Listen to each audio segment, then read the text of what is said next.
ইসরায়েলের রাজধানী তেল আবিবের রাতের আকাশে ছুটছে ১০০ আগুনের ফুলকি, যা ছুটে শত শত মাইল দূর থেকে শব্দের চেয়ে বেশি গতিবেগে ছুটে এসেছে সুদূর ইরান থেকে। আর তার ভয়ে কম্পমান ইসরায়েল। যা কেউ কল্পনা করেনি তাই ঘটল। মহাপরাক্রমশালী যারা কথায় কথায় হাজার মানুষ মারছে, যারা স্বাধীন সার্বভৌম দেশের সীমান্ত লঙ্ঘন করে, তাদের পাশে আছে পৃথিবীর সব শক্তিশালী দেশ। সেই ইসরায়েলে আঘাত হানল ১০০ মিসাইল। আর শেষ পর্যন্ত কথায় নয়, সাহস করে কাজে পরিণত করে দেখালো মধ্যপ্রাচ্যের সিংহ ইরান। ইরান আবারও প্রমাণ করল অন্যায়ের বিরুদ্ধে তারা যে অবস্থানের কথা জানিয়ে আসছিল তাতে এখনো অটল আছে।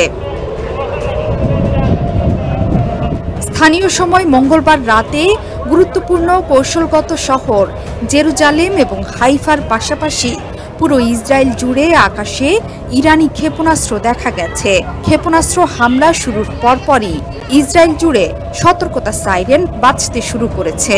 নিরাপদ আশ্রয়ের সন্ধানে ছুটছে ইসরায়েলিরা। ইসরায়েলের রাষ্ট্রীয় টেলিভিশনে সরাসরি সম্প্রচার চলাকালে রিপোর্টারদের মাটিতে শুয়ে পড়তে দেখা গেছে এবং ক্ষেপণাস্ত্রের আওয়াজও শোনা গেছে।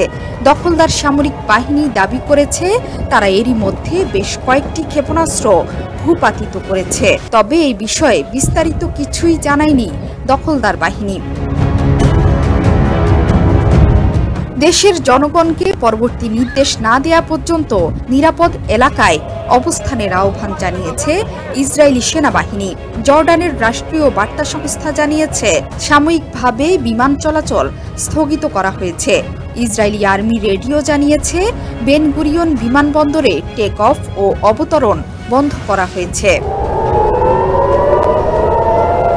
ইরানের অভিজাত বাহিনী ইসলামিক রেভলিউশনারি গার্ডস কর্পস বলেছে হিজবুল্লাহ প্রধান হাসান নাসরুল্লাহর হত্যার প্রতিশোধ নিতে ইসরায়েলের ওপর হামলা চালানো হয়েছে। ইরানের ফার্স্ট নিউজ এজেন্সি জানিয়েছে আইআরজিসি বলেছে ইসরায়েলের ওপর ক্ষেপণাস্ত্র হামলাটি গত সপ্তাহে হিজবুল্লাহ প্রধান হাসান নাসরুল্লাহ এবং এ বছরের শুরুর দিকে হামাস নেতা ইসমাইল হানিয়ার হত্যার জবাব।